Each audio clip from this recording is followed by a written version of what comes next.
ឲ្យតែថ្ងៃស្លមកជូរគ្រឿងពុះគោគឺដឹងថាឆ្លៀតទុកសាច់សម្រាប់ខគោនេះដែរចាឬក៏ទិញមកលើសអញ្ចឹងទៅហើយថ្ងៃនេះគឺថាមកតាមសំណូមពរសម្រាប់បងប្អូនដែលចង់ឲ្យខ្ញុំបង្ហាញពីរបៀបធ្វើខគោបែបខ្ញុំអញ្ចឹងណាអញ្ចឹងហើយបងប្អូនអាចមើលតាមនឹងបានណាយើងមានដូចជាខ្ទឹមសខ្ទឹមក្រហម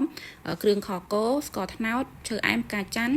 ទឹកប៉េងប៉ោះហើយនឹងម្ទេសឆ្អើក៏បានតែខ្ញុំអត់មានខ្ញុំប្រើម្ទេសក្រេបែបមនុស្សខ្ជិលអញ្ចឹងណាចាហើយម្ទេសក្រេនេះវាទុកបានយូរហើយវាអត់សូវសាំញ៉ាំច្រើនអញ្ចឹងខ្ញុំលីងគ្រឿងឈើអែមលក្រីលក្រូចម្ដេងអីហ្នឹងឲ្យវាឈ្ងុយហើយបាទខ្ញុំបន្ថែមប្រេងហើយដាក់ខ្ទឹមសខ្ទឹមក្រហមចូលបន្ទាប់មកក៏យើងចាប់ផ្ដើមដាក់ស្ករត្នោតចូលណាបងប្អូនហើយរបៀបខគោហ្នឹងគឺវាស្តៀងគ្នាទេអញ្ចឹងបងប្អូនធ្វើបែបណាឆ្ងាញ់ក៏ធ្វើបែបហ្នឹងទៅមើលតាមអ្នកណាដែរបងប្អូនគិតថាងាយស្រួលក៏បងប្អូនធ្វើតាមអ្នកណាអញ្ចឹងខ្ញុំគ្រាន់តែមកតាមសំណុំបងប្អូនមួយចំនួនដែលចូលចិត្តខ្ញុំចង់ឲ្យខ្ញុំប្រាប់ពីរបៀបខគោអញ្ចឹង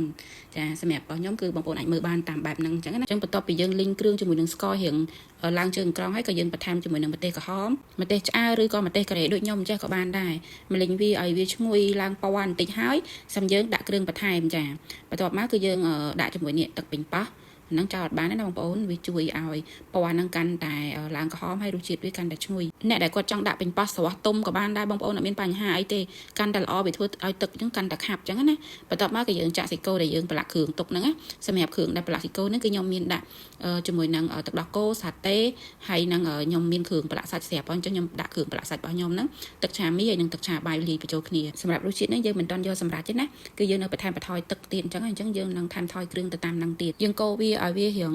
ចូលជាតិមកសន្ទុះហើយសំយើងដាក់គ្រឿងខគោចូលមកកញ្ចប់មកបងប្អូនចង់ដាក់កន្លះកញ្ចប់ក៏បានចង់ដាក់មកកញ្ចប់ក៏បានដែរសម្រាប់តាមចំណង់ចំណូលចិត្តរបស់បងប្អូនអញ្ចឹងណាក្លិនតិចក្លិនច្រើនអីទៅតាមហ្នឹងទៅចា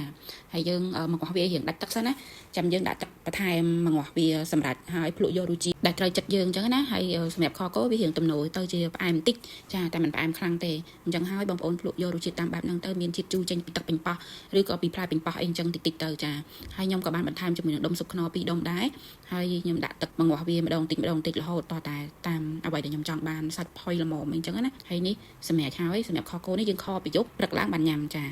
មានជាការបន្ថែមប្រហិតបន្ថែម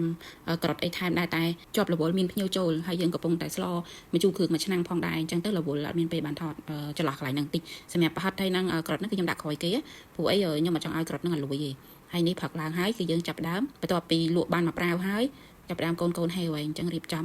កាទៀវទៅមីអញ្ចឹងទៅចាតាមចំណង់ចំណូលចិត្តគ្រាន់តែឃើញហើយគឺថាឃ្លានទៀតឯងបងប្អូនហើយសម្រាប់ភ្ញៀវដែលគាត់មកឃើញគាត់ថាលក់មែនចាកន្លែងខ្ញុំអត់ទាន់មានលក់ជាប្រភេទកាទៀវមីអញ្ចឹងណាប៉ុន្តែអ្នកលក់នេះនិយាយពីថាធ្វើញ៉ាំញឹកហ្មងចាមិនថា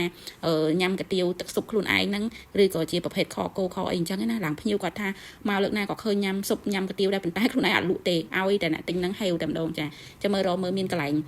ធំជាងហ្នឹងបើខាងធំជាងហ្នឹងអីចាំដាក់លក់ប្រភេទកាទៀវទឹកស៊ុបឬក៏ខគោអីនឹងដែរហើយនិយាយពីថារសជាតិវិញគឺឆ្ងាញ់ខ្លាំងហ្មងមើលតែមុខអ្នកញ៉ាំទៅដឹងហើយចាទាំងប្តីទាំងកូនឲ្យមេដៃគ្រប់គ្នាចាអញ្ចឹងសម្រាប់បងប្អូនដែលចង់ចេះរបៀបខគោអាចមើលវីដេអូនេះហើយសេវទុកអ្នកមួយបានថ្ងៃណាចង់ញ៉ាំបើកមើលទៅគឺអាចធ្វើតាមបានហើយបងប្អូនហើយនេះគឺជាការចែករំលែកតិចតួចគឺឃើញថាបងប្អូនពេញចិត្តជាមួយនឹងអ្វីដែលខ្ញុំចែករំលែកទៅអញ្ចឹងណាជួបគ្នាវីដេអូក្រោយជាមួយនឹងការចែករំលែកផ្សេងទៀតចា